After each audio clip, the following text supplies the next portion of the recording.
This podcast is part of the Planet Broadcasting Network. Visit planetbroadcasting.com for more podcasts from our great mates. Hey Teabaggers, it's Charlie here. Before we start the show, I just want to make a quick announcement and let you know that James Fosdike's first ever solo show, Cheeky Boy, is coming to Melbourne from the 27th of March until the 13th of April. It'll be showing at the Lamington Drive Gallery, which is 52 Budd Street in Collingwood.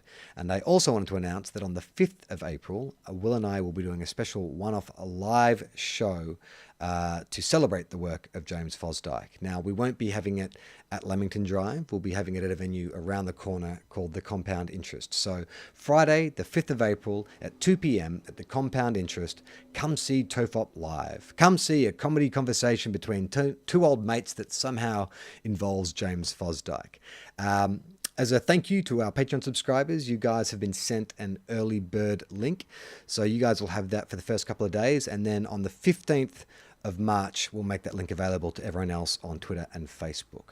So get in early or get in late. It'll all depend on how much you support this show.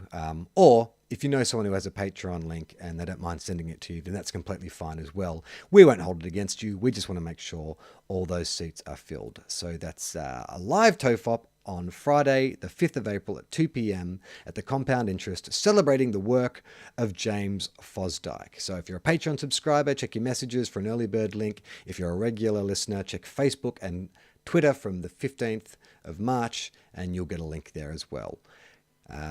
Cool, that's it. I'm so tired. This is so late, and that's my announcement done. The following episode of TOFOP is rated MA. It may contain Batman references, time travel references, sexual references, lost trains of thought, and mild coarse language. TOFOP advises that the program is not suitable for anyone under the age of 15, or anyone who enjoys succinct, coherent conversation that might actually have a point. Minors must be accompanied by a parent, guardian, or priest. This is John Deek speaking.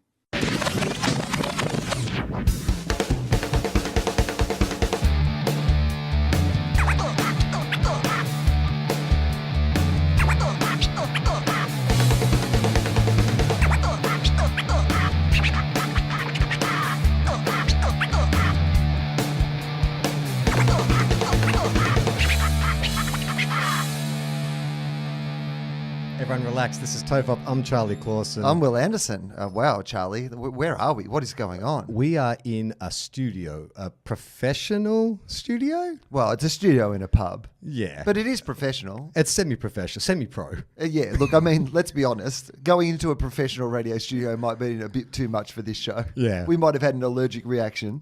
So we're easing our way into a situation that is more professional than what we have done previously. Semi-pro. Yeah, semi-pro. We're at the Espy Hotel, the famous, world famous? The world famous. World famous Esplanade Hotel in St Kilda. Yeah. So I've come back to my spiritual heartland. I mean, for me, this is a little bit of a spiritual heartland as well. Like, I mean, it is a good place for us to do the podcast because this is where I did my first ever stand-up gig, not in this particular room, but in the Gershwin room out the back. And so I started doing comedy here. You barrack for the St Kilda Football Club. I grew up Bayside. Exactly. The first time I ever went out and drank alcohol and snuck into a nightclub was on Fitzroy Street at Joey's. Yeah, and I live just down the road from here. And it should be really easy to get to, but there was a lot of roadworks this morning and I had to do a little detour around Melbourne. Well, St Kilda has changed a little bit, hasn't it? Like, that's what I've noticed been away. I haven't lived in Melbourne for, over 10 years now. But Bayside, when I was a young man making my way in the world, St Kilda was where I decided I wanted to live because it was exciting and there was like bands and pubs and it was a bit grimy back then, but it's gotten a lot cleaner since that time. Well, certainly the Espy has. Yes. Oh, the Espy looks amazing. They've done this fit out on it, which is incredible. Yeah, they've spent an incredible amount of money and an incredible amount of time and just revitalized this entire building. And there's like 11 or 12 different spaces, performance spaces, places for bands. This is not an ad for the SB, by the way, but it's just very exciting to see. But this is a dedicated podcast studio. This is how, with the times, the SV Reno has been. Yeah. They actually put we're renovating this massive, entertainment complex. $multi-million entertainment complex. You know what we need down near the downstairs bar? A podcast studio. Because that's what people may not realize is we are in a podcast studio, but we are literally on the ground floor next to the public bar. So, like, it's early on a Sunday, so there's not too many people yet. But I imagine as the day goes on, there'll be a lot of people walking past going, what are those two nerds doing? Well, outside this podcast studio, where everybody is sitting, there's sort of like bench seats and there's sort of headphones on the wall. So what's going on over there? Can you listen to music or can you listen to us? I think that is the idea. Is you can either listen to music or you can listen to. And can just people come in from the street and listen to us? So if people were around, I mean, I know that we're saying this when people will hear this later. So this actually, give a shout out. If you've got a DeLorean and the flux capacitor's working, go back 3 days in time to when we recorded this on a Sunday. So we can actually have a live audience, and it's like silent disco. Yeah, essentially, we're doing the podcast in here, and they're out there sitting down on those benches listening to the podcast. So you could listen to TOFOP live, but in the way that you still normally like to listen to a podcast, which is on your headphones by yourself. Come down, have some breakfast, read the paper, put the podcast. I mean, it'd be hard to put it on double speed like some people do. Yeah, or half speed to make it sound like we're drunk. We'll actually have to hit the bar to make it sound like we're on half speed. And it will be different though too, because it's not like a live show where when we've done live shows in the past, that's a different style of doing the podcast. We will literally be doing what we do, which is just chat to each other. But you'll be sitting, not even 10 feet from us.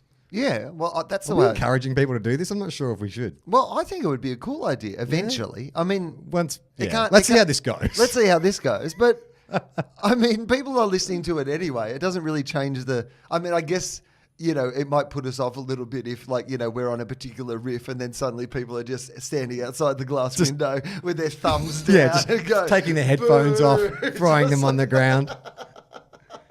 You could make it very vaudevillian, couldn't you? Like, you get a lot of people reactions. We could see how people react to certain bits. What's flying here? Yeah. Is that bit about time travel working anymore? Have we flogged that dead horse? Well, it is an interesting thing of whether it would affect the way that we kept doing would we be oblivious to the fact that people were listening to it immediately? Well, there was a trend in radio, and correct me if I'm wrong, but I feel like there was a trend in radio about 10 years ago where they created a sense of, there's other people in the studio right now, and you couldn't hear them, but you got the sense that there were people laughing and talking, off mic to the host. And so you get this sense of, hey, this is fun. And, there's people walking past the studio and dropping in and, so-and-so shaking their head and they don't think that's funny, blah, blah, blah.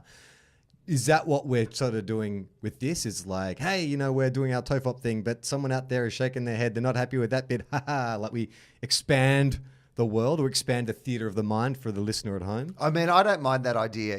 There's often a trope in radio where, the man from management, becomes a bit of a running joke character on the show. So you make fun of your boss sort of thing. Like we could get, Sam Cav. Drag him in. Outside. Well, you notice he left. He got to sit up this morning and then he very, very wisely took off before we could drag him into our show.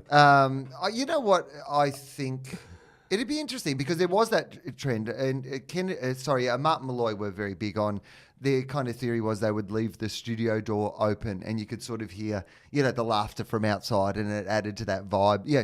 There's this theory in radio that there's nothing that cues the idea that something is funny than an off-mic laugh. Right. The laugh of somebody, because the on-airs are all meant to be sort of laughing and enjoying themselves, and there can be that rhythm to radio where, everything feels a bit funny, but it's about the energy of the performance. But occasionally when a line slips through and, the panel operator or someone who's not really meant to be laughing laughs off mic, that's the one that really sells it. Well, maybe we should just be a bit more contrived about it and we'll just leave the door to the studio open, and when we want to laugh, we just point out at someone and they have to laugh on command.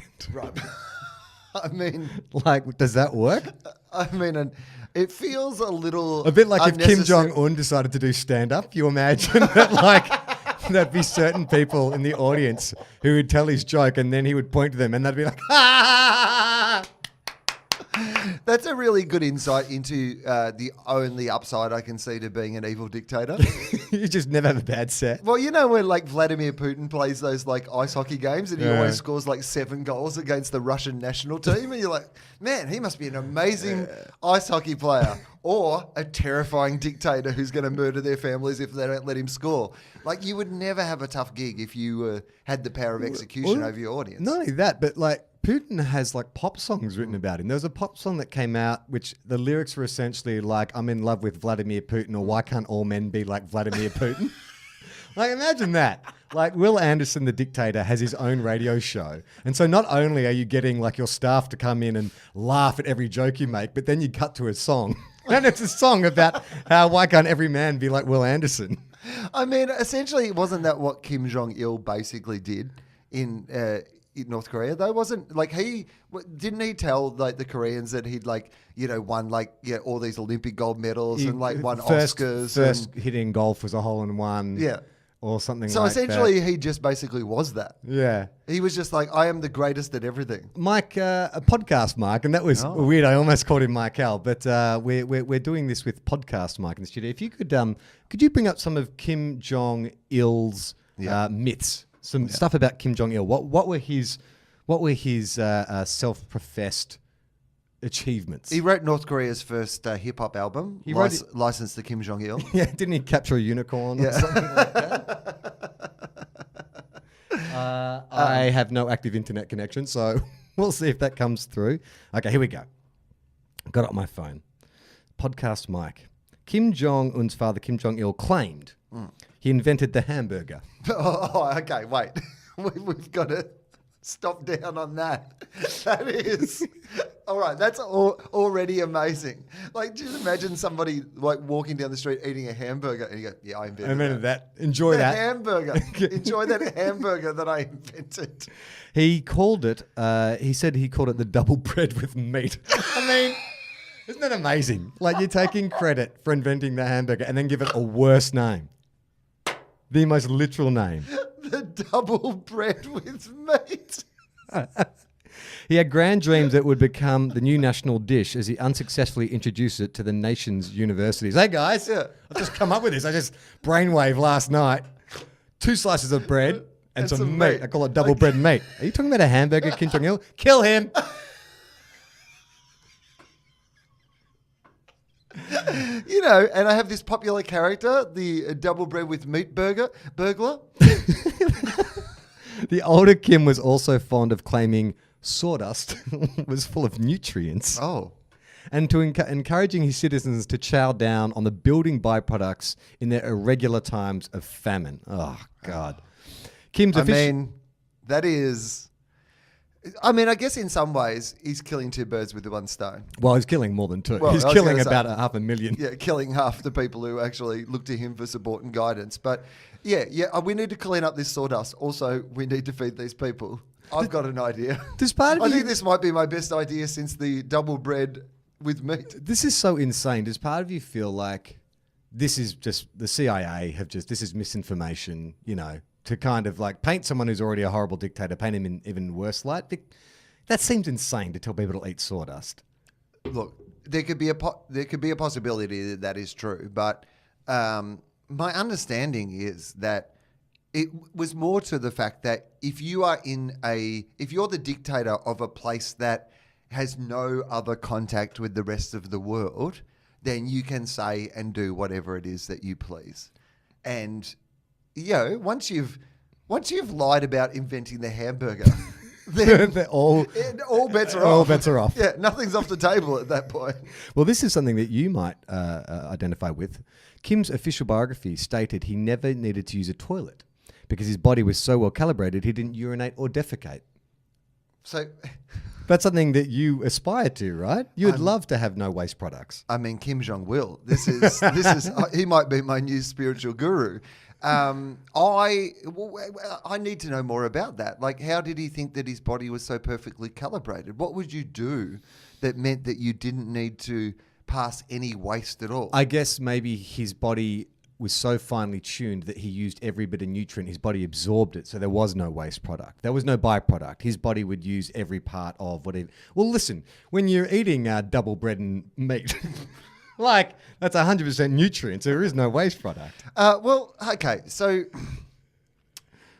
I guess is there any value that would actually be a thing that could happen? Because like they're always looking at new diets, right? And this is the diet that makes your body work best, and this is all the nutrients you need, but none of the kind of waste products that you need. Could there ever be a diet that got you to the point where, like, because even the best diets, you still need to There has to be waste urinate product. and defecate, right? Yeah. Could you actually get to the point where you are going, well, these are all the nutrients I need for the day or whatever, and you just take in that exact amount of nutrients, and then there's no waste products left over? Well, it's not just about that, because the nutrients are brought in a packaging. That's what like fiber and stuff is. Like, it's not like you can just consume the nutrients. They're bonded to things like fiber so you can actually consume them. And so the fiber is what you are excreting. Okay, you're excreting the delivery system of the nutrients. Yeah. It's So like if you get a double bread and meat wrapped in paper. You eat the double bread and meat, and then you throw the paper out. That had to come in the paper. So Double bread and meat should be the sponsor of this podcast. today's episode of TOFOP is brought to you by Double Bread and Meat. It's not a hamburger, it's better. Double bread and meat. And if you don't like it, we'll kill you. Kill you. The double bread and meats are better at Hungry Kids. I guess that's that idea of the future, right? That idea of the future where you would take a pill or whatever, and it was always the futuristic thing that they would show us, which was, there'd be a time in the future where you get all the nutrients you need for your day by just taking a pill, and you don't need to, sort of eat or drink in the same way as we eat or drink these Think days. of Violet Beauregard in Willy Wonka, where she eats that one little bit of bubble gum and she gets like a roast. She gets roast dinner with gravy, and then she has blueberry pie with ice cream and stuff. It's that. You get everything you need in a tiny little tablet. Yeah, and that ended fine as far as I remember. I think so. Oompa Loompa, everything's fine. Yeah, everything's fine. certainly not about a murder of a child. Do you think the Oompa Loompas ever came out and sang a happy song like Oompa Loompa, everything's fine, don't worry about this, just have some more wine? I reckon the Oompa Loompas have turned on Willy Wonka. I think that's what happened eventually. Some Oompa Loompas escaped. They said he made us murder the children. Or there's some We were slaves. Yeah. We were stolen from our homeland, and then he made us murder children. We had no control. There was some like Oompa Loompa who's like the Norma Ray of Oompa Loompas, who's like, let's unionize Oompa Loompa. Let's agree on working hours. Yeah, there's more of us than there is of him. And if not, we can eat him. Do you want to get some more Kim Jong-un Yes, facts? please. Okay, so sawdust. He said, eat sawdust. Kim's official biography said he didn't excrete. Despite having one of the worst international reputations, North Koreans are told their leaders are beloved around the world and that we celebrate their birthdays. Yep. According to his official biography. That we all celebrate their birthdays. Yeah. When do you think his birthday would be? Well, I wonder if he's like... Christmas Day. I mean, we celebrate the Queen's birthday. Do you know? It's not unreasonable that we could have a day off for somebody's birthday. So... I'm happy to have a day off for Kim Jong Il's birthday. Well, when was it? It doesn't say what date, but apparently his birth was atop a sacred mountain. He saw a new star created, and the winter turned to spring. He was born on an egg. Born on an egg on a mountaintop. That became thought. The nature of Kim Jong-un was irrepressible. Kim Jong-il, sorry. However, records kept by the country's Soviet allies showed he was born in a Siberian village in 1941. Kim Jong-un claims to have conquered the country's highest mountain peak. Oh, this is his son now. Okay, great. Mount Pictou. Pictou? Pikachu. Not Pikachu. Pikachu. It's the highest mountain in Chiangbai and Baker. Oh, I can't even pronounce that. Koreans assign a mythical quality to the volcano and its lake, considering it to be the country's spiritual home. According to the latest syllabus taught in various North Korean schools, Kim Jong-un started driving at the age of 3 and is a skilled composer and musician. I mean, that's an interesting thing to... how does that claim? How does that make you a better leader, knowing that you're recklessly driving at 3? Well, maybe not recklessly, Maybe he's winning like Daytona or something. He's like, that movie Baby Driver? That was about me. I was a literal baby driver. I did drive a car at the age of 3. My family home was on the driveway's on a fairly steep incline. And when I was about 3, Mum had done the shopping and she'd come home and she'd left me in the car to take the shopping in. And I took the handbrake off. And so Mum came out of the house and the car was not in the driveway. And I had rolled the car all the way down the driveway, crossed the street and smashed it into a wall. I mean, does that count as driving? Reverse parked it, nailed it. Mum, take me down the road and get me a double bread and meat. I reckon I drove things when I was pretty young because being on the farm, it was not uncommon for, Dad to sort of like put you on his lap and get you to drive the tractor or whatever. And then I think I have memories of being, considerably, a young child still and like driving the ute around the paddock or things like that. But you're just steering, you're not driving. You're not like your feet aren't hitting the pedals or anything, right? No, I guess it's not. Impossible. Yeah. Well, yes. In retrospect, Charlie, I believe that would be impossible. I mean, I remember in Indiana Jones and the Temple of Doom, Short Round had blocks tied to the bottom of his feet so he could hit the pedals. I did not have blocks tied to the bottom of my feet. Or Indiana Jones as a mentor. No, neither of those things are true. During his stint at Kim Il-sung University, Kim Jong Il authored a staggering... How many books do you think he wrote? So more than one, I'm guessing. Yep. Okay, so he's written... He had 3 years to write these. 3 years. So let's say he writes 10 books a year, 30 books. Oh, no, mate, this guy was productive. Hang on, what? 10 books a year More would than be... 10 a year. Okay. Try 500 a year. 1,500 books. 500 books a year. Oh, not only that, but he also composed 6 operas. Hang on, wait. No, let's not move on to the operas before we deal with the fact that he claims to have written 500 books while at university. There's 365 days in a year, unless the North Korean year is like 500 days or something. So that means he's writing 1.5 books a day. Well, he's probably writing all of them at once. I reckon he's got 500 screens open on his laptop. And he's just... Like at a word at a time story. Yeah, he's just punching out a chapter. He's like one of those geniuses playing chess with like 12 people at the same time. And he's just going from manuscript to manuscript. You could not read, I'm going to put this on the record, you could not read 500 books in 1 year, let alone write 500 books in 1 year. Well, he also composed 6 operas in that time, full operas. And according to his biography, those operas were better than any in the history of music. Is that right? Yeah, who would have thought So, that? hang on. While he was writing 500 books, he managed to compose the 6 best operas in the history of humanity. Yeah. And while he was at uni. Yeah. I mean, what was he studying? I don't know. Well, These were just his hobbies. His spare time. Oh, we've got a date of birth for Okay, Kim Jong Un, 8th of Jan, 1984. You're the end of Jan, aren't you? So you're not the same star sign. No. You didn't see a star being formed. Hang on, 1984. Can't be 19. Kim Jong Un. Oh, Kim Jong Un.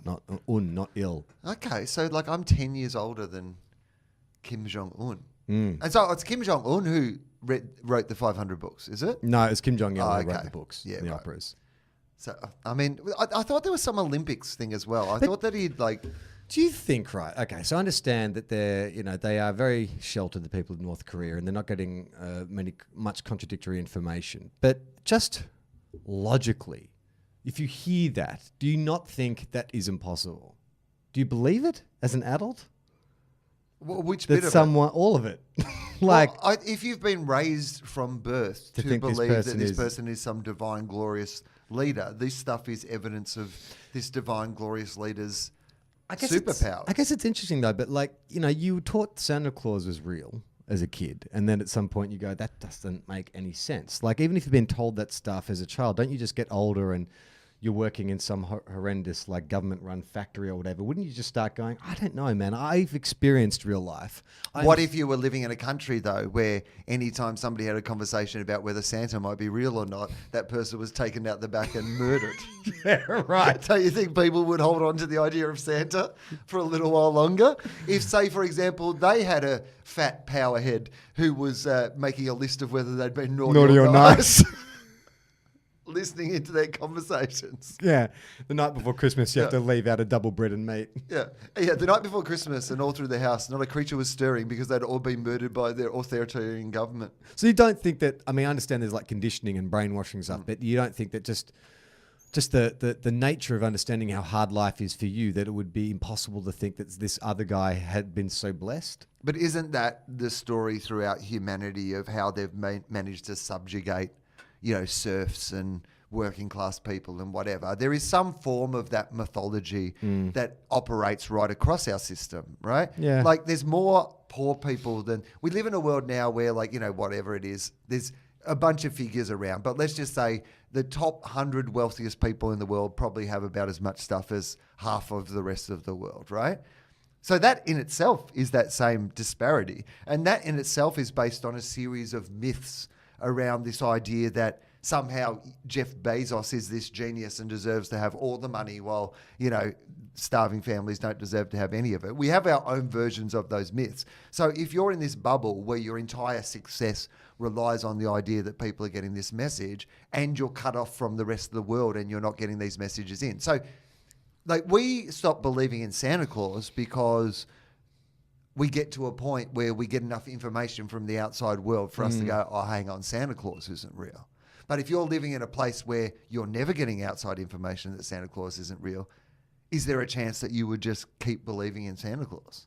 I don't know. I mean, it's hard. I was talking about this religion with a friend last night, and it's like, I think, in the late 70s and early 80s, my memory of growing up in the Catholic community was, there was awareness of, you kind of accepted that the stuff that you were doing was ceremonial. You didn't actually believe that this was the body and blood of Jesus Christ, that, there was a kind of degree of suspension of disbelief. I guess that's the best way I could describe it.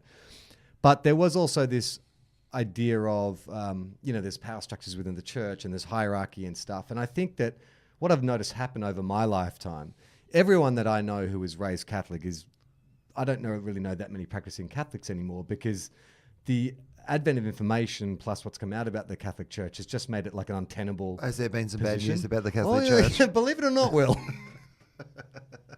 But I really think it had something to do with, I talked to my mum about it with, everything that happened with George Pell and stuff. I was like, if people knew what was going on.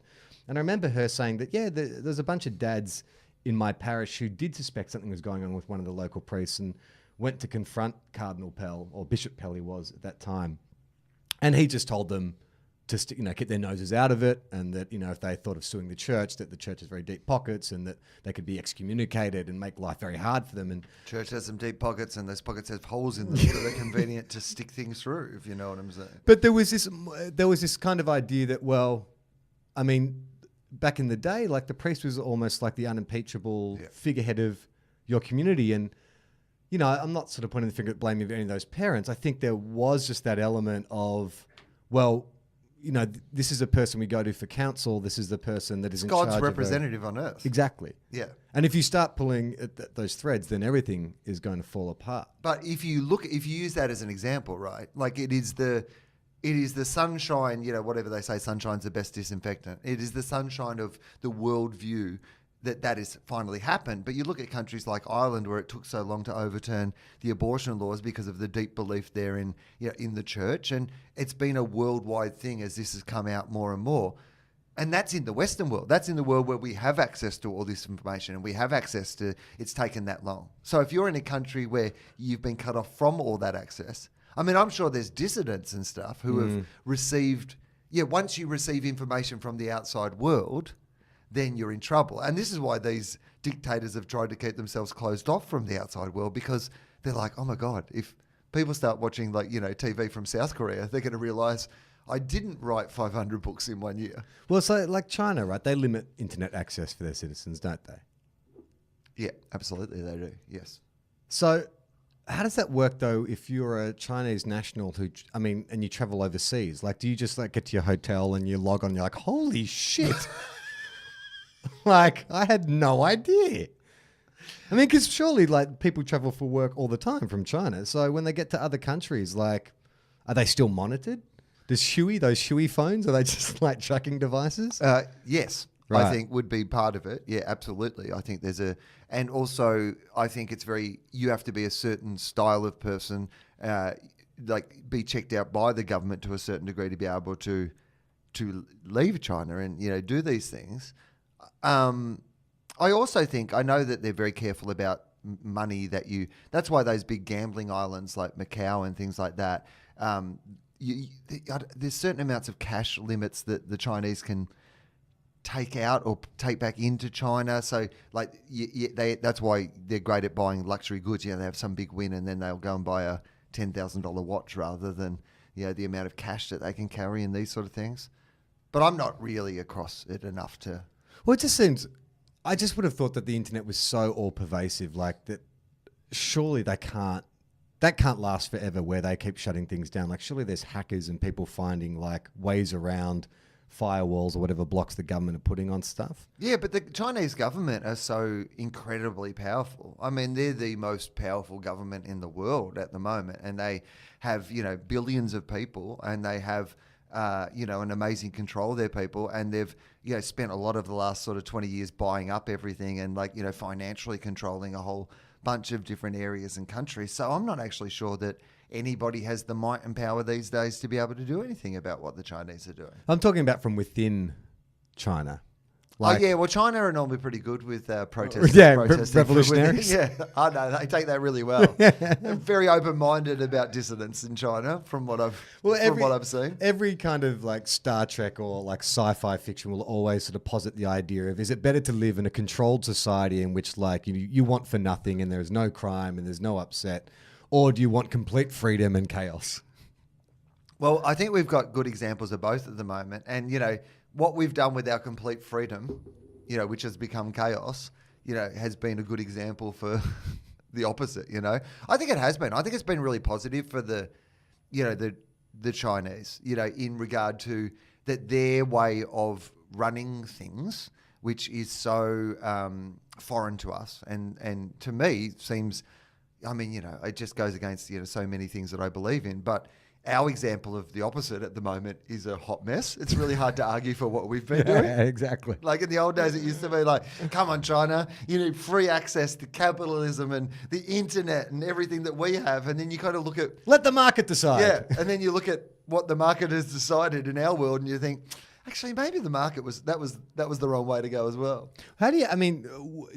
Can you see any other way besides like a massive economic catastrophe to sort of level the playing field? Is there a way to rein? Because the people with the money and the power now, they're not going to give that up, and there are so many ways for them to kind of like diversify and keep that money, within their group. How do we get it back? Like Dave Anthony is a big fan. Revolution. Yeah. Dave Anthony is constantly threatening to eat people online. Jeff Bezos just basically, it's like a Warner Brothers cartoon where Dave Anthony looks at Jeff Bezos and he sees a giant roast chicken.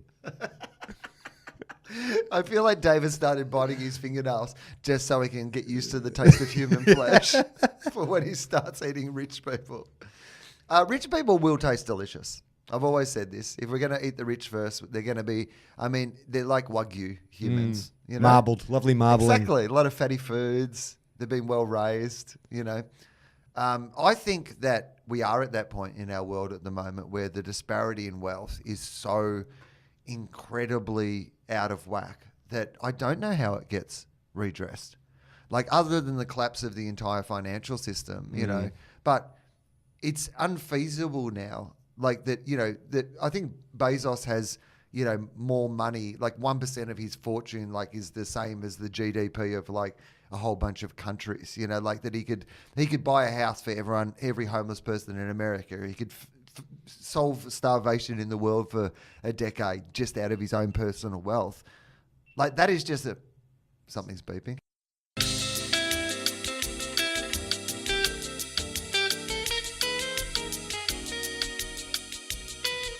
Should we talk about the most exciting news this week? Yes.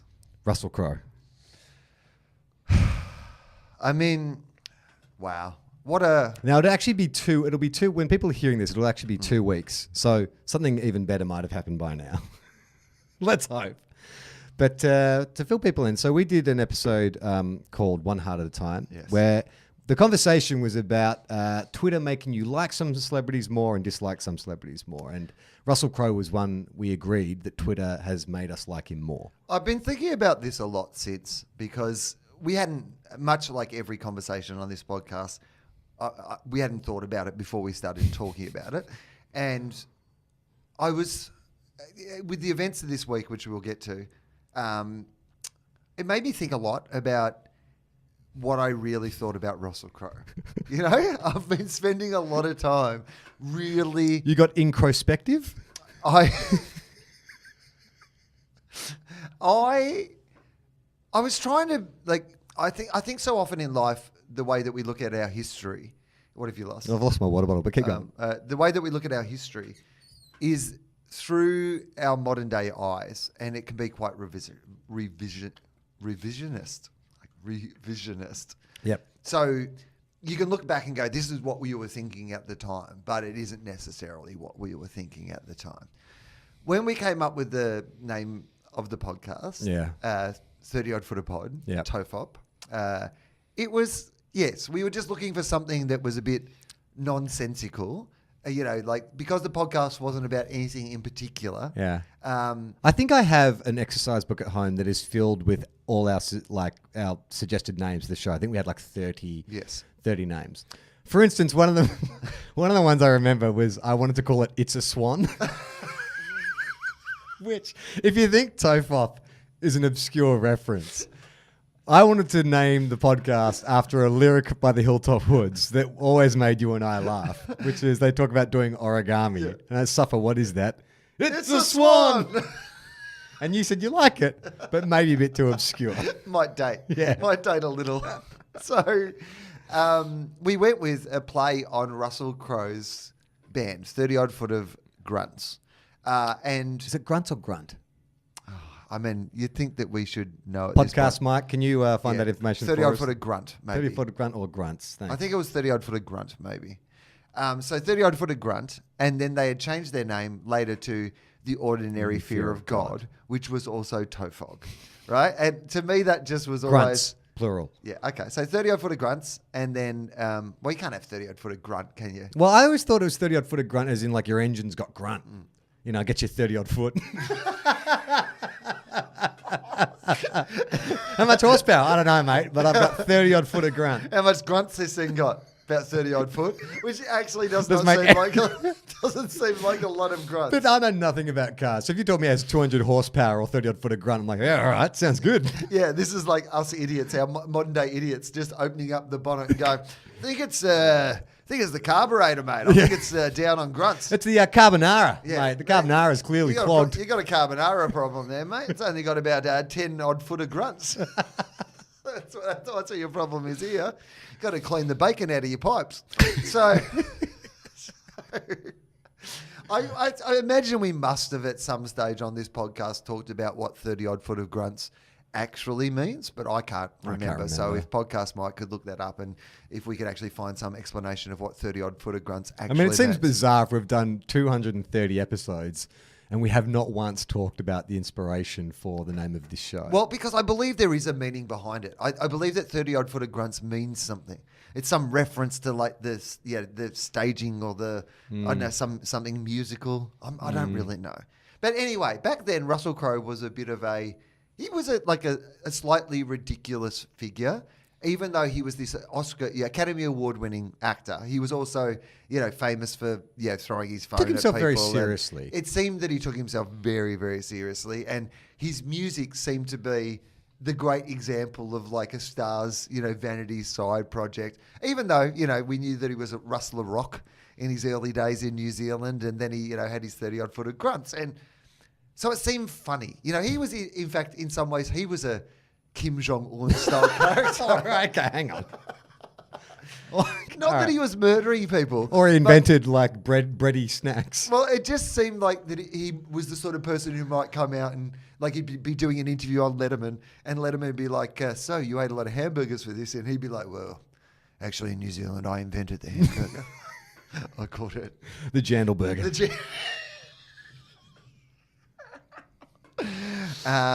So I think that at that point, I had a mix of some affection for Russell Crowe, definitely, no doubt, and definitely a lot of admiration for his capacity as an actor. There's absolutely no doubt that I've always been a massive fan of his capacity as an actor. I've always thought he was a really great actor. The Insider, I think, is one of the all-time great, overlooked Oscar performances. I had a great deal of affection for a movie called The Sum of Us. You ever seen that? With Jack Thompson. His performance in that is just beautifully understated and charming and all these sort of things. Great actor. But I wasn't sure that I necessarily was beloved of Russell Crowe. Is that fair to say?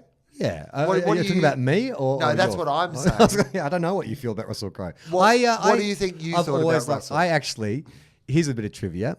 My year 12 media project, I did a project on Russell Crowe. I did a whole I actually even got in trouble because I was running late with my project to get it delivered in time, and I borrowed a copy of Inside Film magazine from our school library. And I didn't have time to copy it, so I just cut a picture of Russell out of the magazine and stuck it in my project before I submitted it, and I got busted by the school. I got detention. So thanks, Russ. No, but I was a big fan of his. I mean, Romper Stomper was very popular at my high school. Everyone thought he was a lot of neo-Nazis. A lot of neo-Nazis, but he's like a fucking badass, and it was shot in Melbourne, and it was all fights and all that kind of stuff. So that was getting passed around at my school, and then. Was it The Quick and the Dead came out just after when first year uni? Anyway, so I always thought he was awesome. I really liked Russell Crowe. And then, he went through that period sort of post-Gladiator where he was getting angry at the BAFTAs and stuff because he wanted to do a poem and all that kind of stuff. And even when I was on a sketch comedy show years ago called Big Bite, and when we were putting that show together and we were in the writer's room and we were putting together all these different sketches, one of the things I did was a Russell Crowe impression. And that was going to be my thing. I ended up doing another show, so I didn't do it. But that was I was going to be doing, and the joke was Rusty will bail you up at any given time and just start doing poetry. So that we wrote a bunch of sketches where it's like some woman's on a tram and Russell Crowe sits down next to her and is like, oh, yeah, g'day folks, how's it going? Yeah. To be a poet and not know the trade. To feel your heart beat but not know why. And then people just want to moving seats and stuff. Well, Justin Hamilton and I still to this day, when we talk to each other on the phone, start with, G'day folks, how's it going? Because that's what he said at the BAFTAs, wasn't it? G'day folks, how's it going? And when he won the Oscar, what was it? God bless Australia, God defend New Zealand, and no, God bless America, God defend New Zealand, and thank Christ for Australia. Yeah. And he was, there was all those rumours going around, there was a lot of mythology around Russell Crowe at the time. The most famous of all being the one that I know that he has been asked about and denied, but was when he would have sex that he would chant, "Go Russ, go." Yeah. And the thing about him was he was just so much larger than life that you kind of bought into those things. Yeah, he's a Hollywood star. And also too, correct me if I'm wrong, but at the time that he won that Oscar, so Geoffrey Rush had won an Oscar before that, but we didn't have a heap. It feels like now there's a heap of Australian Hollywood stars like Margot Robbie and Chris Hemsworth and Nicole Kidman, but I feel like Rusty was kind of like one of the early ones with Nicole Kidman and stuff, right? Yeah.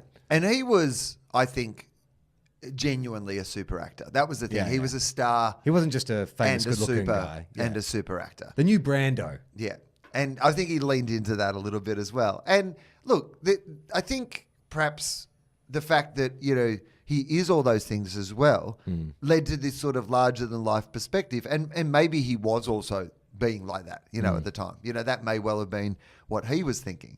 But it seems like since he's sort of moved back to Australia and he's, relaxed into this later stage of his life that... Well, there was an episode of South Park which I think perfectly... Russell Crowe fighting all over the world. And I think that perfectly spoofed everything that people made fun of Russell Crowe about, was that self-serious guy who was getting into punch-ups and stuff and just enjoy being famous and all that kind of stuff. And then I saw an interview with Russell where they talked about that episode and he was able to laugh and go, yeah, it actually was a good wake-up call for me because I think I did take myself very seriously. I couldn't laugh at myself. So maybe that was... Maybe Trey and Matt... Like, of all the brilliant things they've done in their careers, maybe getting Russell Crowe to kind of laugh at himself was one of the greatest things they've achieved. So he seems to, in this stanza of his life, become just a person with a... look, my understanding is from people who knew him that he always had that sense of humour, but I think he's just become a little less afraid to show people that he has that sense of humour. And I 100% now... 100% Russell Crowe fan. And that's what we had got to. Twitter had got me right across the line, 100% unapologetically a Russell Crowe fan. I need to point out, just for the record, that Justin always says that the easiest way to get me to be a fan of somebody is for that person to give me a compliment. Yeah, I will say that one night he did message me that he and his son had watched my stand-up special and enjoyed it, and that may have also pushed me in the direction of, you know what, Russell Crowe's a good bloke. Podcast Markers just sent us a bit more info on 30-odd footed grunts. Apparently the name for the total height of the band's members and their tendency to rock out. By their mid-2000s, the band had kept their TOFOP initialism but had changed the name to Ordinary Fear of God. Sadly, didn't quite get the same level of confusion behind it, and the band slowly faded away. Whoa, I don't know. Is that Podcast Mike? Is that your commentary? Or did you pull that straight? You pulled that straight from the internet. Yeah. Okay. So something to do he looked at the heights of the band. Yeah. And it's like we're about 30-odd foot. There's probably 5 guys who are 6 foot each. So we're about 30-odd foot. Oh, grunt being like a serviceman, like an infantryman. You grunts. Yeah, exactly. Yeah. In fact, they're blue-collar rock and rollers. Yeah. I get it. All right. Oh, that's nice. And that's actually... Well, look at you now. It gives you a compliment and all of a sudden you love the band name. And now it's a collective. It's not like Russell Crowe and the Gladiators. Oh, no. But now I want to see that band. Russell Crowe and the Proof of Lifers. This one's called I Am Maximus. You couldn't call it the Romper Stompers, could you? I'm Romper, this is Stomper. We're a duo. Like Milli Vanilli. Milli Vanilla. Everyone is white. Exactly. Blame it on the Asians. That's our song.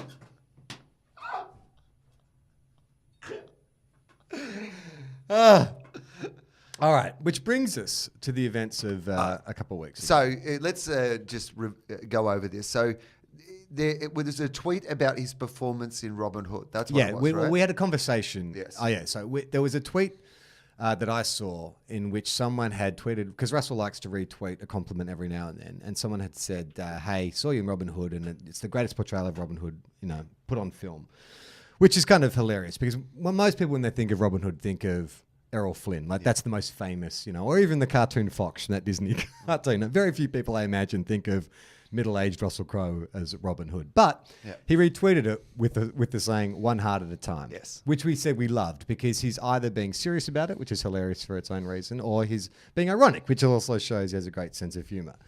But so the artwork for that episode that Foz did was Russell Crowe as Robin Hood, just doing the little heart symbol, where people bunch their hands together. And the episode was called One Heart at a Time. And weirdly enough, in the entire time that we've been doing this podcast, I mean, Foz hasn't been doing individual episode art for that entire time, but it was the first time ever that he'd drawn Russell Crowe. Which is odd considering how often he's come up in this show.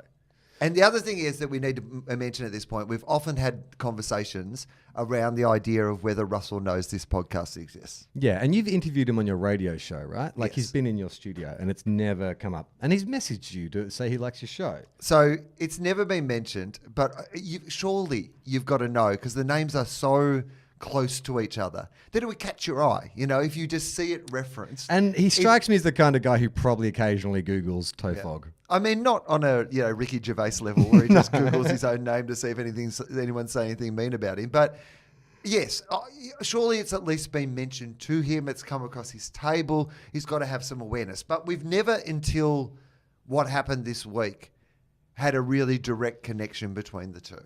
Yeah. So basically, the artwork is Russell Crowe as Robin Hood doing the heart symbol. And Russell... Now, this is the point of contention between you and I. We're just discussing it off air, what Russell meant. But in the way Foz has drawn it, there's a lot of shadow work. And under Russell's nose is quite a deep shadow, which kind of looks like... I mean, it could be anything. It just looks like what I thought was the shape of a bra. Russell wrote to Foz, retweeted the drawing and said, "What's up with my nose bra?" And what did you think that meant? Well, originally when I just saw that, I thought that he was kind of... Because I had sent the tweet... And Russell had sort of, retweeted it with a comment. And I thought he was saying, "What's with my nose, brah?" Yeah. Like bruh. Or bro. Yeah. But look, have a look. That's the original picture. And this is Russell's tweet. I'm just showing you now. Okay, so you you show can me have a Russell look. Crowe's tweet. All right. What's going on with my nose, bruh? You're right. It's it's not, because it's not what's going on with my nose, Bra. comma, Bra. bra, Yeah, which is what you would... Keanu Reeves, as if Keanu Reeves is asking you. Yeah. Like I just assumed Bruh. that Russell and I referred to each other as bruh. And I think that's And I'm spelled, glad that I didn't respond to that. I'm going, I don't know, bruh. but I think that is spelled B-R-U-H, bruh. Yeah, or Hey, bro. bruh. Yeah. Or No, I just bruh, thought, bruh. I but mean, I don't know anyone to call someone, or maybe you put an H after the A. Because if you're going to say, what's with my nose, bruh, Yeah. and you spell B-R-A, it's confusing. You've got to put an H after it. Well, the good point is that you have to put an H after it, or you have to put a comma and then bra. And he had done neither of those things, so it was weird of me to assume it was that. So he's specifically talking about the nose bra. Foz, in a brilliant case of one-upmanship, responds by saying, okay, so I fixed it by drawing a white lacy bra over Russell's nose. Which bold move from a man with a history of violence. But Rusty wrote back. Yeah. And just wrote grateful. Yeah. And you know what I think from that? What? One heart at a time. My head exploded when I saw that. I was like, I mean, surely he's now curious because it's the name of the podcast is in that artwork. There's your name, which he obviously recognizes, mine, which he probably doesn't. But he must be curious. Why am I in this? What is this TOFOP? They seem to have adopted. They're using my face and 4 out of 5 letters of my band. Yeah. You've got to be curious, right? I mean, maybe he lives in a world where you get to the point where you understand that there are a lot of people who have thoughts about you or comments about you. You know, like you said, you were on a sketch show where they were going to have a regular character who's just, you know, Russell Crowe. Maybe you just get to the point where you're like, yes, that's who I am. I'm the sort of person that... People just...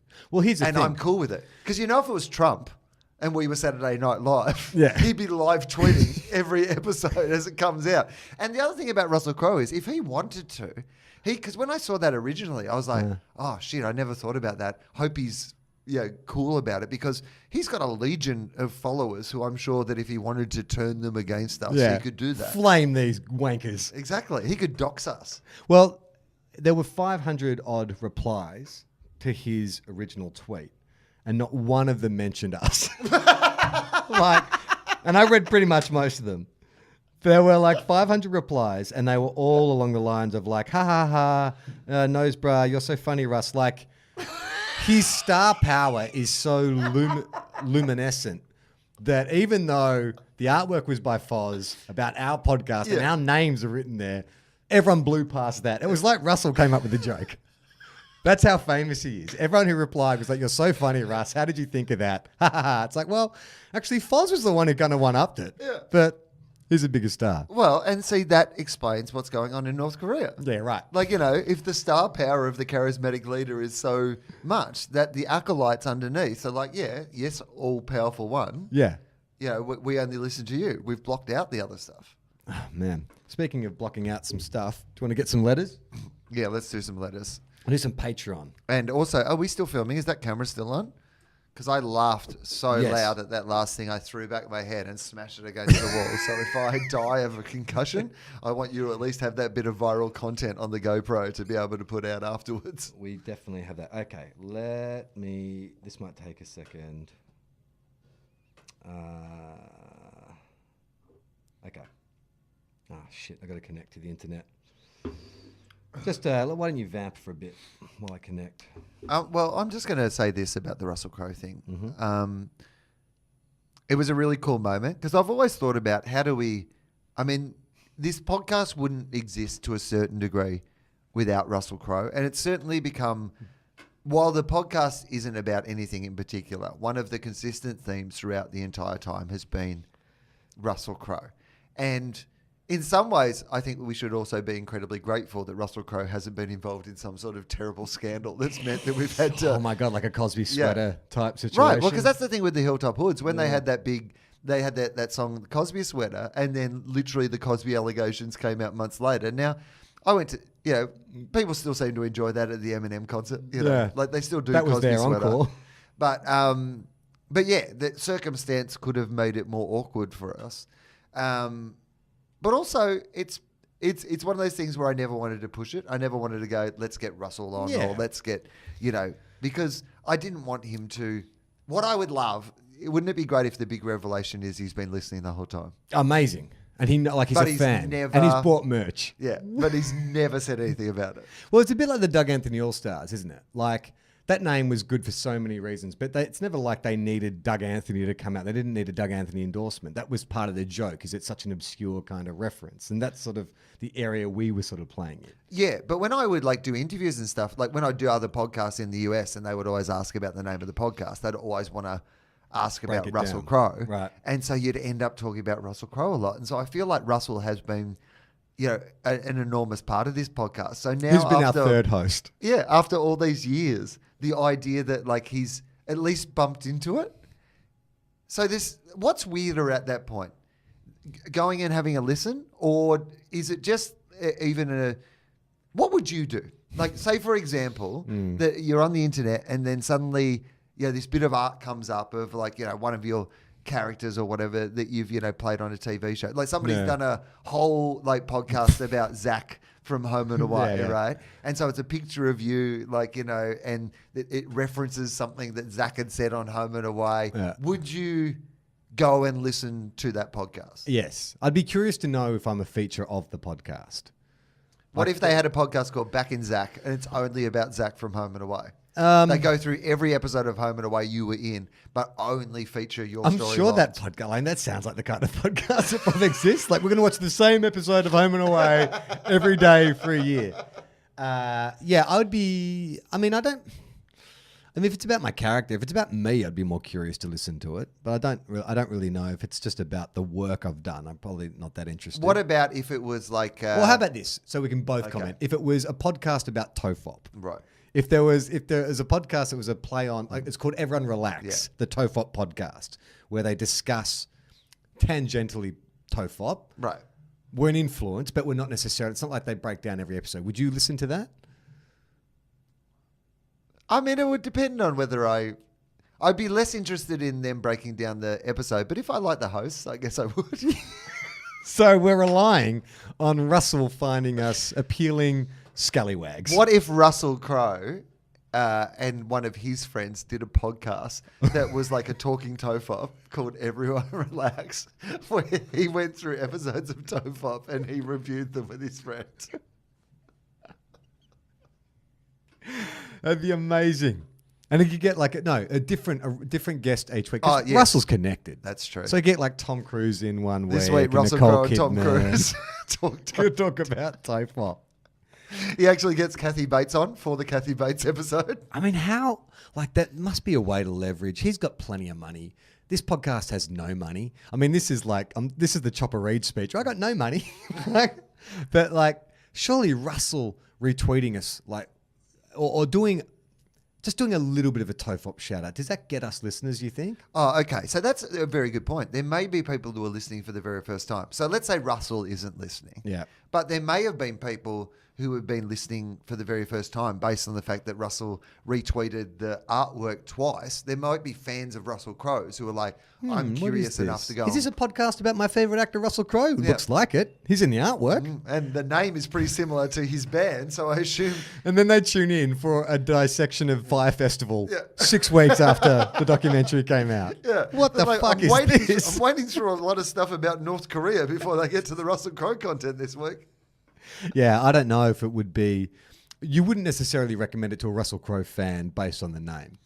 If you are a fan of Russell Crowe or you saw Russell Crowe retweet the podcast and you're listening to this episode because of that, please let us know. We would love that. How can they contact us, Charlie? They can contact us by going to tofop.com and there's a little tab there called Hey TOFOP. That's how you send us a message. Or if you want to send us a message and support the show, you go to patreon.com/TOFOP. And not only if you send us a message, let me start again. Not only if you send us a message do we read it out on air, but you go in the draw to win a TOFOP sticker pack. I said it's a draw like we draw it out. We just basically pick the easiest. You go into the draw, which is us deciding. Normally based on the person who sent their address. The last two winners, I actually have. I had to when I was going through the Patreon messages last night. I was like, shit, who did we give the prizes out to last time? I had to go back and listen to the previous 2 episodes to work out who we awarded the prizes to. They are coming out. I just forget. But we have a couple of messages to read. Let's see how many we get through. So this is from Elena. Elena says, "Hi TOFOP." And she opens with a compliment, which, as we discussed last week, we love. Yeah. Doesn't open aggressively like It's some of those helpful. guys who like to make fun of us before Yeah. they get to the question. Negus. Hey, dickheads. We It'd be hate you. great if Russell contacted us, but only through the Patreon. Yeah, If exactly. he joined Patreon and At then one, sent us- $1 a month. Can you imagine?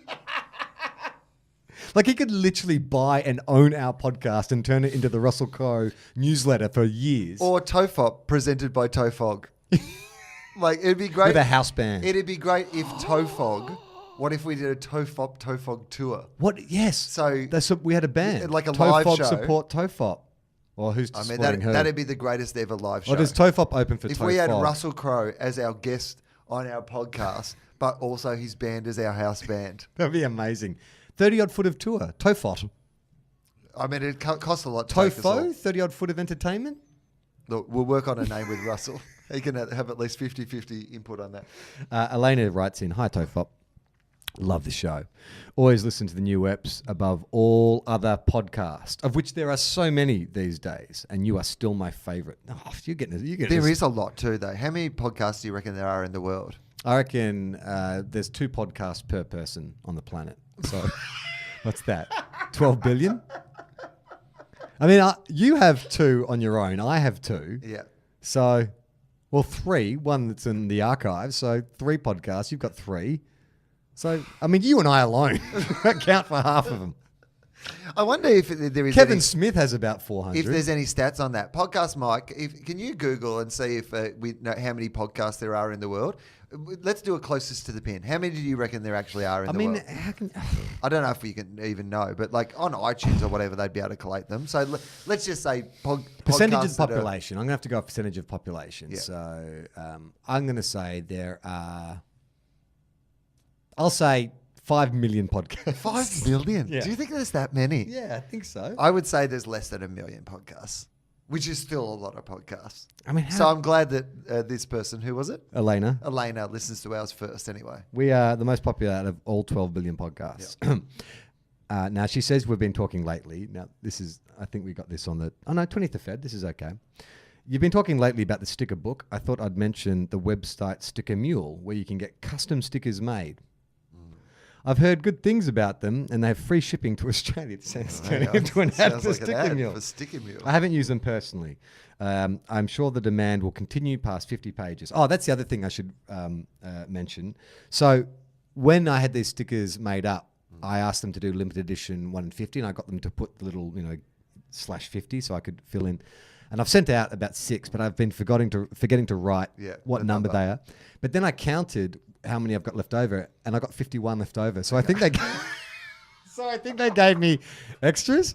So I think if you're one of the first 6 people to receive a sticker pack, you've actually got 1 in 56. So Well, they are still limited edition. They're a very limited edition, which is they're the extras. Okay. Podcast Mike is saying there are currently over 660. There are what? There are currently Okay, sure. over 660,000 podcasts in the world. There are also 660,000. Yeah. See, I said less than 1 million. there's over 28 million episodes as of Feb 2018. To highlight the growth, Apple confirmed there were over 550,000 podcasts at WWDC. What's that? WWDC. What Worldwide. would... No, I don't know. Don't know. Worldwide. Worldwide Developers Conference. Okay. Thank you. And he's written Podcast Mike has sent me 2 separate messages, one in all caps, so I didn't fuck that up. Thank you. Appreciate it. I hope for one that TOFOP continues well into the future. I am looking forward to hopefully making it to a live show at some point, but I live in Tasmania, very prepared to make the trip across the ditch. Thanks for filling in a lot of silence at work and a lot of alone time at home. All the best. Elena. Okay. Well, that was a good. It There's was very compliments. practical. Lots of compliments. No a bit questions. Bit of advice, re-stickers. Okay, so I've got a message here from Will Holmes, but he accidentally hit... So it looks like he's sent this to everyone in the TOFOP group because Reed Parker has answered him. But anyway, we'll read it out anyway. Will Holmes, he's given out his address to everyone who's a Patreon subscriber. Well, see, this is the unexpected bonus content you get. Sometimes you get the home address of other listeners. Hey, TOFOP, here's another tantalising TOFOP tidbit. Can I just say the most recent episode, Willness, was an absolute crack-up. I was laughing the entire way through. It was so hilarious to have you guys just talk about one topic the whole way through, and it just kept building and building. I know that sounds like a big kick in the guts to all your other eps, but I just thought it was great. Anyway, keep up the laughs. Can't wait for the oncoming football season. Love, Will, with 2 L's. Okay. Well, apart from the 2 hours, I'm fine with that. I mean, 2 compliments. I'm not complaining. I actually, in retrospect, I'm starting to think that we get more material out of the ones who hate us than the ones who are giving us compliments. Okay, well, let's go to Tom. Let's see what he says. 2:FOP. Here's another tantalizing TOFOP tidbit. Recently became a Patreon member, if I'm honest, though, mainly for the Quantum Cop comics. 3 things I wanted to bring to your attention. Oh, yeah, by the way, Quantum Cop is still...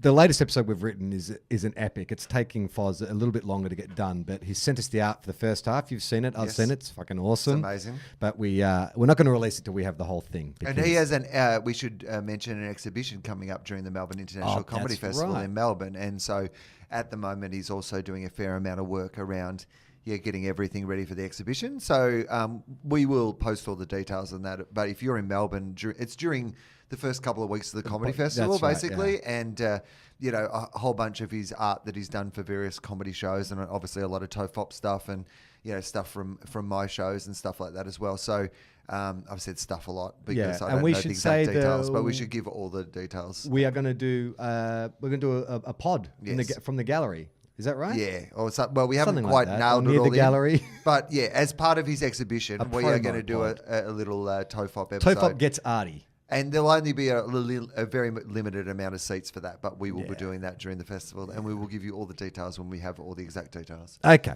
Here's another tantalizing TOFOP tidbit. Became a Patreon member. I wanted to bring this to your attention. The name for Will's new sleep show should be Will You Sleep With Me? Will You Sleep With Me is good. Have you had that one yet? Will Rested, we had a lot. Yeah. NyQuil, as we said previously. There's been a few others. I wrote a cracker of an email about how can a clam cram in a cleaner cream can. Now I've hopefully tripped up Charlie. I really did write a banging email with a cracker of a game idea for you to bring some cash towards the show at the end of last year. It involves Charlie being the local sheriff and you try and sneak things into his bins without him noticing. I think there's more detail in the email if you can track it down. Please talk about the Fire Festival. Finally, check out last week's episode and keep on TOFOPing. Cheers, Tom. I'm not convinced if I put my address here, everyone can see it. All right, let's pick a winner from those 3. So there's Elena, who said, she just loves listening to us, one of the best podcasts in the world. There was Will, who gave his address to everybody. Basically said Willness was the best episode ever. And then there was Tom, who basically said you should name your show Will You Sleep With Me? He wrote an amazing email that we haven't read yet. And can we please talk about Fire Festival? Well, I would suggest that when we read Tom's amazing email, we may give him the sticker book then. But we're going to have to track that down and go to that another day. Okay. I think it's a toss-up between Elena and Will. Elena, very complimentary. Really enjoyed that. Does it cost us more money to send something to Tassie? Because it's... Oh, God, you're tight. I mean, seriously. No. Mate, we're recording in a studio. It's probably costing us a fortune. Oh, yeah, it's a good point, actually. So, well, I was going to say Will anyway, just because I think that everybody has Will's address now. Yeah, if everybody wants to send Will a sticker. Yeah. Well, also, there is that sort of thing that if somebody else really desperately wants the stickers, they know where Will lives, and they could just keep going past Will's house. If you really want to know, his mail and steal his stickers. If you really want to know where, so Reed's answer to him was, "I got your last message, so I assume everyone else did too." So if you really want to, I mean, that's good motivation to join Patreon, right? To get Will's address. Yeah. Well, he's got a sticker book coming his way, mate. And if you want a sticker book. Okay, well, we should probably wrap it up there. So if you want to support the show, the best way to do that, if you're not buying movement products, is to go to patreon.com/TOFOP. You can subscribe from any amount. It's a monthly amount that gets deducted from your account. Some people subscribe for $1 a month. We appreciate that. Some people put in over $20 a month. We appreciate those guys even more. Russell Crowe, if you're listening, you could put in... Rusty. I mean, he owns pretty much the entire Central Coast, I'm pretty sure. I mean, and he owns like a football team and stuff. Yeah, hasn't he got that big farm? We could just relocate TOFOP Enterprises just to his farm. Just give a little podcast studio. Oh, man, how good would that? How good would it be if Russell started listening to the podcast, decided he liked it, and went, boys, I've got an offer for you. Would it be like some kind of Howard Hughes sort of type thing where we have to podcast exclusively for an audience of one? Like he'll keep us we'll never want for anything again. We stay on his farm, but we just have to podcast for him for the rest of our lives. I mean, we're the equivalent of the jokers for the king. Yes. In the king's court. yes. And we just like constantly, he just gives us a bit of content and we podcast about it. Yeah, he just texts us to talk about this article. Yeah. I'd be okay with that. Hey guys, you might like this. G'day, Charlie and Will. How's it going? G'day, folks. How's it going? You got a show to promote? Yes, I do. It's called Wil Informed. It will be on at the Melbourne International Comedy Festival, which starts Wednesday, the 27th of March, and it goes for 4 weeks, Wednesday through Sunday. Cheaper shows on Wednesday, Thursday, and Sunday. That's about it. And then there'll be other states at other times. Okay, I'm Charlie Clausen. I'm Will Anderson.